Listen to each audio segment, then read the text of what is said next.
waktu maghrib. Relate nggak, pernah nggak sih ngalamin kejadian-kejadian mungkin di waktu maghrib? Aku pribadi ya, mungkin waktu masa kecil sih, kayak biasalah namanya juga anak-anak gitu kan suka main nggak tahu waktu gitu, dan orang tua juga pasti sama deh semua, kayak sebelum maghrib harus kita pulang gitu kan. Mungkin sebenarnya lebih kepada kita harus orang tua tuh pengen disiplinin anak-anaknya gitu, tapi kan namanya anak bandel kadang-kadang suka ditakut-takutin gitu kan. Aku keinget banget selalu dibilangin kayak ntar diculik sama kalung wewe gitu, makanya barulah pulang ke rumah karena takut banget. Tapi sebenarnya kalau misalkan kejadian mistis sendiri aku nggak pernah sih ngalamin. Tidur di waktu maghrib mungkin pernah nggak?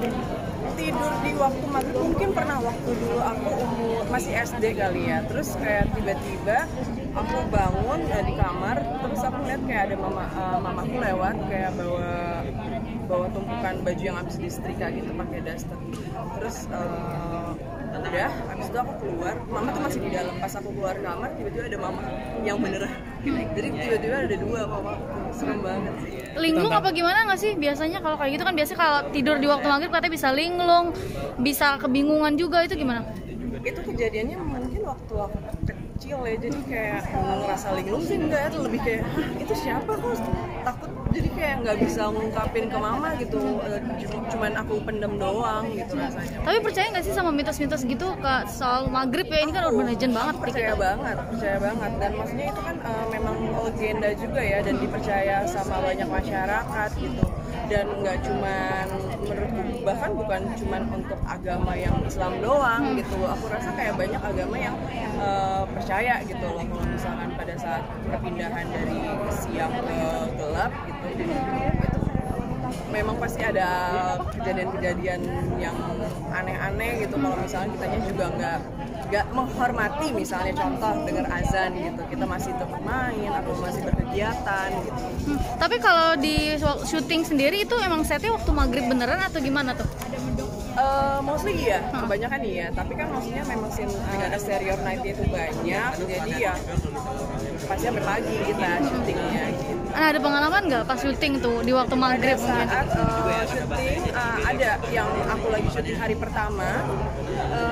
Hari itu memang schedule-nya scene-nya kebanyakan aku semua di set rumah aku gitu, dan tiba-tiba yang satu scene bareng sama aku Pak Heru yang menjadi jinnya, dia kemasukan dia kerasukan jin beneran gitu, padahal dia sebagai jin tapi dia kerasukan jin gitu, dan dia kayak udah belum take udah serem banget gitu. Dan aku ngerasa sih vibes-nya beda, kayak Pak Heru nggak kayak biasanya ya gitu. Dan jadi pada saat take waktu itu Mas Tata cuma take dua kali, dan pada saat itu memang kemasukan beneran. Jadi di film tuh real, dia tuh lagi kemasukan, cuman dia sebenarnya harus menghantui aku kan, tapi dia lagi kesurupan. Tapi tetap kekontrol saat itu.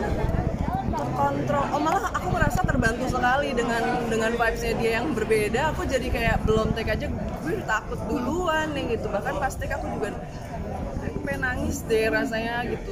Nangis seremnya aku, ya? Serem banget. Ada ritual khusus nggak sih? Sendiri kamu sendiri penakut apa memang pemberani sih? Aku personally kayak di tengah-tengah tuh. Kadang berani, kadang takut. Tapi kalau misalnya lagi takut berusaha kayak aku nggak boleh takut, nggak boleh kalah hawa gitu. Tapi kadang-kadang kalau misalkan udah, aku tuh nggak pernah, alhamdulillah ya, jangan sumber, aku belum pernah melihat yang aneh-aneh. Cuma maksudnya sering kali aku mendengar gitu, dan menurut aku dengar aja tuh udah serem banget ya gitu. Jadi kalau misalkan udah sosok berani tapi dengan sesuatu yang hibrid juga sih. Tapi ada ritual nggak? Kalau misalnya main film horor sering banget kan, ada ritual khusus nggak sih? Harus ngapain gitu? Aku kalau main film horor nggak sering, Mbak. Film waktu maghrib, film horor aku yang kedua, nggak ada ritual yang khusus ya. Kayak manusia normal aja sih, kita saling menghormati aja ya. Kita percaya kalau misalnya di dunia ini nggak hanya ada manusia tapi ada makhluk lain juga. Jadi kita ya saling menghormati dengan misi-misi atau kayak baca doa ya, gitu aja sih. Nah, ini kan menarik, kamu baru main 2 film horor tapi udah identik banget dengan film horor. Oke. Seperti apa mungkin? Ini sih balik lagi kepada penonton ya.